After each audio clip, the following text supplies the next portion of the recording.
Okay, welcome guys again. Let's get you to concentrate here. I'll show you some life hacks. Part C. So recommend paying attention here. So we're talking about Part C, how we're going to find these things in general terms and what that means. So I'm just going to introduce to you guys the constraints we started with is we started with a base length, okay, and an edge height. Those are the things that we dictated on our net. Okay, if you think of our net of the pyramid, we decided the base length, this one, and we decided the edge height. Okay, those are the things that we decided. Now from that, we're still asked to calculate everything else, but in terms of B and E. So I'm going to start with the first one, which is slant height.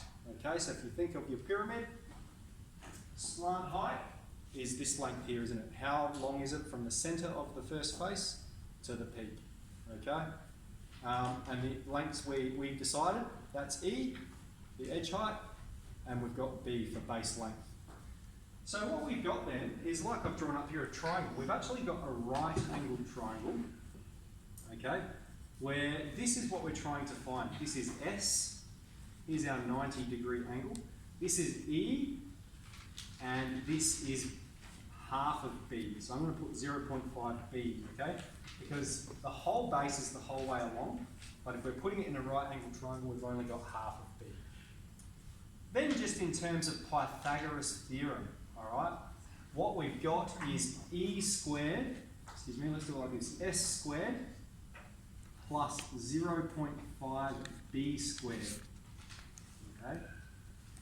A squared plus B squared equals C squared. Now we're trying to get S by itself, so I'm going to rearrange this. We've got S squared equals E squared, take 0.5B squared. And so therefore the slant height is equal to the square root of the edge squared, take half the base squared, okay? It doesn't matter what your edge height is, it doesn't matter what your base is, this is a formula that is going to give you the slant height for any pyramid, okay? So we've looked at a couple of cases with numbers, and you've crunched the answer, and it's going to be an answer in terms of numbers. Here we've got it in terms of the pronumerals, where E is the edge height, and B is the base length. Okay? Any questions about that? Alright, so you're going to be repeating that for all the other measurements. Let me do it for the angle for you, finding the base angle here, that's this angle here. So again, what we've got that same right angled triangle, and this is the angle we're talking about, it's the base angle. And we can find it, the lengths that we're dictating are E and B. This is 0.5B. Okay, again, this is a right angled triangle. And so if we're going to find the angle, first we're going to need to label the triangle. So we have our hypotenuse, there's the right angle, this is our hypotenuse. We have our adjacent side that connects the right angle with theta. And we have our opposite side, which is opposite the angle we're given. Okay, so I'm getting you to recall a bit of trigonometry here. I think you guys did trigonometry in semester 1, all right? Yep. So if we're looking at this, we're dealing with a trig ratio that's got A and H. A and H. And so the question is, what ratio has A and H? Sokotoa. So we're using cosine. So we've got cos of theta is A on top of H. In this circumstance, A corresponds with 0.5B and H corresponds with E. Okay? And so then for theta in general terms, we've got theta is cos of minus 1, inverse cos, 0.5B on top of E. Alright?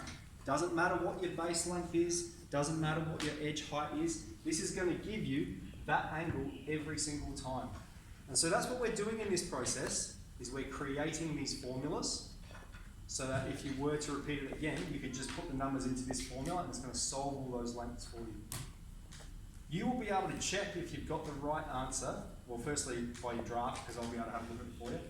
But you'll be able to check by going back to the very first pyramid you did, or the second pyramid, and going, let's put my edge length in and my base length in and see if my slant is correct. Alright, so it's about these connections. And as you get further into year 11 and year 12, you're going to be dealing less and less with numbers, like you do in year 8 and 9, and more with what we call pronumerals, values that represent numbers. And so the same processes apply. Remember, when I'm moving these things around, I'm pretending that's a number. Alright? What are we doing? We're subtracting it from both sides, just like algebra. We've shoved it over there. This is a number. We're just going to square root both sides. This is the answer in terms of these pronumerals. Okay. Opportunity to ask questions about part C. Alright, so you'll be doing that for the other measurements in part C. But that's a pretty good start. Alright, so put it in terms of E for edge height and B for base length. Cool. Awesome.